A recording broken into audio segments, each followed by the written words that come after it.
Fred Duval est scénariste de bande dessinée depuis un peu plus de 30 ans. Grand amateur de séries et de feuilletons, il a lui-même créé des séries qui ont fait date comme Carmen McCallum, Travis, Jour J, Hauteville House et plus récemment Renaissance. Passé maître dans la science-fiction et l'anticipation, Fred Duval a développé un style bien à lui, où souvent la dystopie ou l'uchronie sont au service d'une dénonciation d'un malaise sociétal ou d'un constat d'échec politique, mais toujours du côté de l'espoir et de la construction d'un meilleur possible.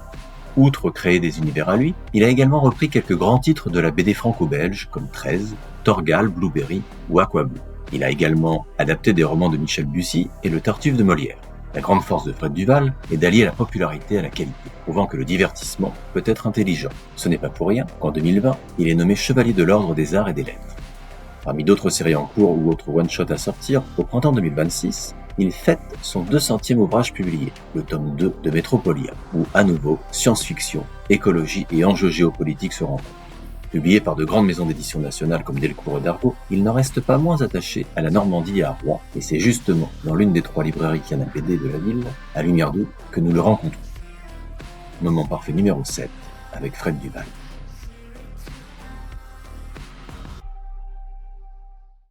Fred, l'émission s'appelle Moment parfait. Parfait. Est-ce que tu peux nous dire ton moment parfait pour toi lors de la création d'un ouvrage auquel tu participes ? Le moment parfait, je pense que... Alors, il y a le moment parfait de la collaboration et le moment parfait de l'écriture. C'est pas la même chose. Le moment parfait de l'écriture, c'est le moment où j'ai le petit déclic. Alors, ça peut être une image, ça peut être un truc où je sais que j'ai mon sujet et que j'ai mon point fort. Ça m'est arrivé récemment quand j'ai repris Aquablue, par exemple. J'avais dit j'accepterais de le faire à condition d'avoir la bonne idée. Et puis la bonne idée, elle a mis 2 semaines à venir, mais vraiment pendant 2 semaines, je me disais je le ferais pas. Puis tout d'un coup, j'étais en train de faire un truc chez moi et je me suis dit mais oui, tac. Et là, c'est juste l'idée. Je me suis dit oui. Alors, les gens l'auront peut-être lu. C'est Nao divorce, n'a plus le droit d'aller sur Aquablue. Et ça, à partir de là, on peut bâtir un cycle. Après le moment magique de la collaboration. Je crois que c'est quand on termine, c'est-à-dire quand l'album est terminé, puis qu'on se dit bon, qu'est-ce qu'on va faire dans le suivant, quoi. C'est ça. Donc là, tu fêtes ton 200e ouvrage auquel tu participes, ton 200e scénario. Ouais. C'est pas rien. Ça fait quoi ? Ouais, je sais pas. En fait, j'ai pas trop réfléchi à ça. J'ai eu beaucoup de chance. J'ai réussi à finir tout ce que j'ai commencé. Je n'ai pas le droit en dédicace à la question. Et alors, quand est-ce que sortira la suite du bouquin que vous avez publié il y a 25 ans? Non, tout est à peu près disponible. 200 bouquins, c'est pas mal quand même. Voilà, ramené sur 30 ans, ça fait, je sais pas, moi, je suis nul en maths, mais ça fait 5-6 albums par an. Quand même. Ouais, mais je sais faire que ça et j'ai travaillé beaucoup. C'est logique à partir du moment où quand on m'a donné moi ma chance en fait dans ce métier, parce qu'à un moment il faut quand même un petit coup de bol, qu'on vous accorde une confiance sans forcément avoir un résultat immédiat. J'ai connu ça, des éditeurs comme Delcourt qui étaient capables encore de dire bon voilà, le premier ça va être ce que c'est, mais dans 10 bouquins ça va être super. Et donc on m'a donné cette chance là. Et puis à partir du moment où moi mes perspectives de vie n'étaient pas forcément de faire 200 scénarios de bande dessinée, voilà quoi. Donc faut pas se tromper. Est-ce que c'est plus facile aujourd'hui ou plus facile à l'époque de commencer justement ? Moi, j'ai commencé à une époque où il y avait une très très grosse sélection à l'entrée. C'est-à-dire que il y a aussi des boîtes comme Soleil, Delcourt, l'association qui ont émergé dans les années 90 parce que les auteurs qui ont été les piliers de ces maisons d'édition là étaient refusés par Dargaud, Glénat et Casterman à l'époque. Mais les tickets d'entrée étaient chers quand même, hein. Donc c'était plus difficile de commencer, d'accord ? Mais par contre, si on était sérieux, il y avait un petit début de succès, on restait et on avait cette chance de pouvoir se développer. Voilà. Aujourd'hui, évidemment, il y a eu la période de l'ouverture totale, donc une production beaucoup plus grosse. J'ai du mal à employer le terme surproduction parce que surproduction, ça dépend pour qui en fait, hein. Mais en tout cas, cette ouverture, cette multiplication des productions a fait que plein de gens ont pu démarrer. Donc plus facile de commencer, d'accord ? Par contre, je pense, pour répondre à ta question, plus difficile de rester. Alors, si le tome 2 de Métropolia est ton 200e ouvrage, te rappelles-tu de ton premier? Alors c'était la première BD publiée vraiment par un éditeur, compte d'éditeur, c'était 500 fusils avec Vatine au storyboard, Lamy au dessin, et c'est une coécriture avec Thierry Cailleteau. Voilà. Ça c'était le tout premier qui a été fait en parallèle avec le premier Carmen. En fait, ce sont 2 albums. Alors le Carmen, je le coécrivais avec Vatine. Jess au dessin et Fred Blanchard déjà. Olivier avait amené des idées et moi j'étais là du coup vraiment forcé de les mettre, d'apprendre à découper correctement, les soigner mes dialogues, etc. Et puis Carmen, dès parution, il a été réimprimé très vite, au bout de 2-3 mois, je crois, si mes souvenirs sont bons. Donc on a su qu'il se passait quelque chose et que voilà, que j'allais quand même pouvoir construire un début de professionnalisation. Alors, Mathieu de Lumière d'Aude nous a fait une belle mise en valeur de plusieurs de tes ouvrages. Est-ce que tu pourrais, comme ça, te balader et nous en montrer 2 ou 3 qui auraient peut-être compté un peu plus que d'autres? Oui, je vais choisir vraiment de manière un peu arbitraire. Hein. Bon, il y en a un qui est vraiment important ces dernières années. C'est le Nymphéen Noir, parce que c'était la rencontre avec Bussy, c'était les retrouvailles avec Casgrain. On avait fait Code McCallum ensemble, on n'avait rien refait depuis. Et puis vraiment, quand Didier m'a dit oui, je me suis dit, c'est super, parce que c'est vraiment pour moi le dessinateur idéal pour faire les Nymphéen Noir. Vraiment, il était au top de ma liste et je pensais qu'il dirait non. Et il a dit oui, donc voilà. Les 2 collaborations, je les vois là, le Torgal évidemment et le 13 avec Corentin, j'y pense parce que c'est les 2 grosses reprises. On nous a fait confiance. C'était un beau cadeau qui a été fait. Quand on reprend Torgal ou 13, Blueberry c'était une histoire courte, donc voilà. Mais Torgal et 13, je me suis vraiment plongé, j'ai tout relu, pris des notes. Pour moi, là, il fallait amener une touche personnelle tout en respectant vraiment le travail de Van Damme. Donc ça, c'est difficile. Et mais je dirais que c'est presque du même acabit que quand j'adapte Bussy. C'est-à-dire que il faut essayer de comprendre ce qu'a voulu dire l'auteur, et puis quand même transformer en ce que nous on est capable de faire, ou ce qu'on est nos propres thématiques, sans s'opposer, mais juste en proposant un étage différent. Je dirais évidemment la SF d'Argo, donc Renaissance, évidemment les 6.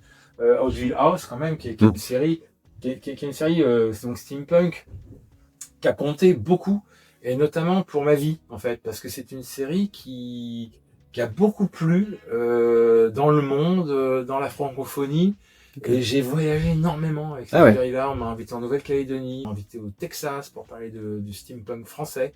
Et les universitaires texans ignoraient qu'il existait un mouvement steampunk en France. Et quand ils l'ont su par l'intermédiaire d'une amie, j'ai été invité. J'étais 2 universités américaines pour parler vraiment du steampunk. C'était incroyable. D'accord. Et puis voilà. Oatville House, c'était voilà, évidemment la collaboration avec Thierry Giou, inénarrable personnage, voilà, que je connais depuis les années 80, c'est-à-dire qu'on se connaissait bien avant de travailler ensemble. Donc voilà, c'est tout un pan de vie, quoi. Le Tartuffe, c'était un grand. Avec Zanzime. Ouais. Zanzime, oui, mine de rien, on avait fait un beau boulot là-dessus. C'était et Hubert aux couleurs. Oui. Tu parlais de Michel Bussy. Il y a une question pour toi. Salut Fred, c'est Michel. Alors j'ai une petite question à te poser. Je sais que tu es un excellent scénariste. Je sais aussi que tu es un très grand lecteur de romans. Alors ma question elle est toute simple. À quand, pour toi, la première écriture de ton premier roman ? Pour moi, le plaisir du scénario, c'est la collaboration. Alors, je ne dis pas jamais, mais ce n'est pas du tout un plan de carrière. C'est-à-dire que moi, mon plaisir, là où je m'éclate, c'est d'écrire, et que ça donne des planches de bande dessinée. Et j'ai besoin de cette collaboration. Je rapproche ça maintenant avec le recul et puis la réflexion, la sagesse, et ça. Quand j'ai fait de la musique quand j'étais jeune, c'est-à-dire que je me suis rendu compte en réfléchissant à tout ça que depuis que j'ai arrêté le groupe, de jouer en groupe, donc il y a longtemps, 35 ans, je n'ai jamais rejoué de guitare quasiment. Ça m'intéresse pas. Ça je m'en suis pas rendu compte, c'était comme ça. Voilà. il y avait plus l'envie. Puis en fait, j'ai réfléchi à ça récemment parce qu'on me posait toujours des questions du roman, de l'individu, de choses maîtrisées tout seul. C'est le plaisir, il est dans le partage et dans pas ce que individuellement on vaut, mais ce que la somme du truc donne. Et donc le roman, me retrouver tout seul devant un projet sérieux, avec un contrat, wow. Non. Moi, j'aime bien partager les joies et les emmerdes, quoi. Okay. Alors, tout au long de ta carrière, il y a toute une série d'histoires, soit dystopiques, soit uchroniques, parfois futuristes, mais toujours matinées de science-fiction. Hauteville House, Georgie, Renaissance, Neo Forest, Metropolia, où tu traites d'écologie, de géopolitique, de racisme, d'immigration, de résurgence de l'histoire. Ce sont des sujets qui te préoccupent particulièrement ? Moi, j'ai toujours été, même enfant, la politique, ça m'a toujours intéressé, en fait. C'est-à-dire que j'étais dans la définition, je pense, basique de la politique, c'est-à-dire la ville, la cité. Et donc, ça m'a toujours intéressé. Moi, j'ai pas eu de frères et sœurs, j'ai toujours été obligé d'aller vers les autres, en fait. Donc, de profiter sur des infrastructures proposées. Donc, de comprendre assez vite que une société sans organisation, sans générosité, sans investissement. Donc, ça m'a, je pense que j'ai eu une conscience clairement à gauche, assez jeune, et avec les héritages qu'on assume, avec des contradictions qu'on assume. Mais voilà, ça m'a toujours intéressé. Donc forcément, ça c'est au cœur de ce que j'écris, parce que je ne me vois pas écrire. J'ai essayé la fantaisie, par exemple, j'en ai fait une fois. Ouais. Alors, mais j'ai tout de suite ramené ça en fait à une métaphore. Je ne sais pas faire autrement. Je pense que là, Metropolia, le deuxième, là, c'est justement le bouquin le plus politique que j'ai écrit, parce que c'est-à-dire que quand je me suis lancé dans Metropolia 2, je me suis dit, mais là, il y a voilà, c'est le 200e, ça sera autour du 200, hein. Il savait pas que ça serait le 200e au moment où je l'ai démarré. Mais voilà, j'ai 200 bouquins, j'ai 30 ans de carrière. Là, je vais quand même sur des trucs qui me tiennent vraiment à cœur. Je vais faire un livre. Et évidemment, je vais pas dévoiler le sujet, mais ni son issue, mais le thème en gros que on vit nous tous dans des sociétés qui acceptent le fait que des gens meurent en voulant nous rejoindre et qu'on ne fasse rien me perturbe beaucoup. Voilà, dans Carmen et dans Travis aussi, j'ai quand même beaucoup appuyé là-dessus. La thématique de l'eau, voilà. Alors pour moi, avec la série Renaissance, tu as réussi à synthétiser un peu tout ce qui caractérise ton œuvre, à mettre tous les ingrédients qui font ta pâte. Toutes les questions qu'on a évoquées précédemment, comme l'écologie, l'humanité, la politique, à travers le prisme de la science-fiction. Quel est ton regard sur Renaissance ? Renaissance dans tout ça, ça a été tout de même j'ai eu une période où je n'ai plus beaucoup écrit de science-fiction. Et j'avais eu une petite déception, non pas artistique, mais commerciale avec Météore, qui est une série que j'aime beaucoup en trois albums que j'ai fait avec Filippo Gacchi. Et j'avais été un petit peu déçu et je m'étais dit, bon, la science-fiction, faut laisser un peu reposer, en fait. Renaissance, c'est vrai que, j'ai commencé à y réfléchir sans et même, il y a peut-être 10 ans. D'accord. J'avais comme ça un début, une possibilité avec un dessinateur, et puis ça n'a pas marché, mais j'avais déjà cette base-là, et en fait, quand MM est arrivé, là, j'ai vraiment construit le projet. Ça, c'était pas un aboutissement, mais il y avait tout ce que j'avais écrit en science-fiction. Alors c'est vrai qu'en ce moment, on est plus poussé à réfléchir à des one-shots. Mais c'est vrai que par contre, on peut dire qu'au Renaissance, c'est quand même pour moi un aboutissement de toutes les thématiques. On est poussé à faire plus de one-shots, c'est quoi? C'est les éditeurs qui jouent là? C'est les éditeurs, c'est les lecteurs, c'est les libraires, c'est les auteurs. Moi, je discute avec des gens aujourd'hui, des dessinateurs qui me disent, là, ça m'arrive en ce moment, un dessinateur assez connu, il me dit, voilà, moi, je voudrais bien faire un truc de science-fiction avec toi, mais un one-shot. D'accord. Voilà. Moi, j'adore la série, j'adore écrire des séries, mais voilà, c'est difficile en ce moment. Là, par contre, commercialement, de les suivre, c'est difficile. Ah non, moi, j'adore l'esprit feuilleton qu'on a dans Renaissance. Clairement. je pense que si on se coupe de ça, on va se couper vraiment de l'ADN de la mode de BD franco-belge. Mais ça, c'est juste un avis. Alors, tu parlais des mèmes, Mathieu. Ça commence à être une belle relation parce que ça commençait à faire. Ouais, je sais plus, 8 caramels, c'est ça, Georgie, plus 8, ça fait comment? 17. Ouais, c'est pas mal. Presque, bientôt 20 ans de collaboration. Et là aussi une question pour toi. Bien le bonjour. Donc une question pour Fred. Je sais, nous savons que tu cours beaucoup. Et la question que je me posais, tu m'avais dit il y a quelques années de ça que il t'arrivait de réfléchir à tes scénarios pendant que tu courais. Donc la question qui me venait, c'était est-ce que tu as déjà constaté que tu courais mieux en réfléchissant à tes scénarios ou voilà, si le fait d'être concentré sur la course, tu allais plus vite selon le cas. Voilà. C'est une très bonne question en plus, vraiment. Le sport, notamment la promenade dans la nature, et que ce soit sous forme de marche avec la photo que j'ai fait longtemps, ou la course à pied. Ouais, moi ça fait carrément partie de mon travail en fait. Il y a le vélo aussi maintenant que j'ai fait quand même pas mal. Et donc le sport est indispensable. Vraiment.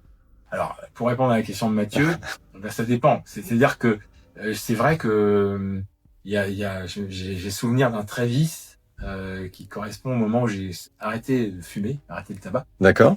Et là, j'avais beaucoup plus augmenté le sport. Et puis, il fallait compenser, quoi. Après, voilà. Mais en fait, là, je peux presque vous donner un conseil, vraiment un petit cours technique. Voilà.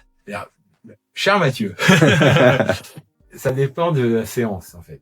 Si je dois réfléchir à un problème de travail, c'est tout à fait possible en courant. Mais alors, dans ce cas-là, je fais vraiment de l'endurance fondamentale. C'est-à-dire, l'endurance fondamentale, on est à 60 à 70% de son capacité cardiaque maximale. Donc là, on arrive à une certaine concentration, aisance toujours cardiaque. Donc pas de problème d'essoufflement, d'être pris. Et donc là, il est possible de travailler, de réfléchir à un problème. Par contre, quand je fais des séances un peu plus cardio, c'est-à-dire vraiment avec des côtes, des choses, des obstacles, voilà. D'accord. Donc par moment, ça peut arriver d'avoir un petit souci de scénario, et puis justement de se dire tiens, je vais faire une séance d'endurance fondamentale, et puis peut-être ça va venir. Alors par moment ça vient, par moment ça vient pas. Mais oui, c'est d'accord. Donc c'était une question fondée. J'adapte la séance. D'accord, ok. Mathieu, est-ce que tu aurais une question pour Fred que tu n'aurais jamais osé lui poser ou que... Oh non, mais qui m'intrigue. T'es bien sûr connu et reconnu comme scénariste de science-fiction. Et puis on l'a dit tout à l'heure, t'as des petits apartés en reprenant des personnages, en adaptation, en jeunesse, en pièces de théâtre, Tartuffe et tout ça.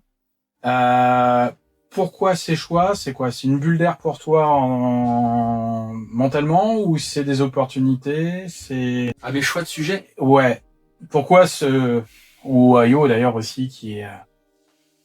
Ouais, c'est une bonne question. Je me la suis franchement jamais posée.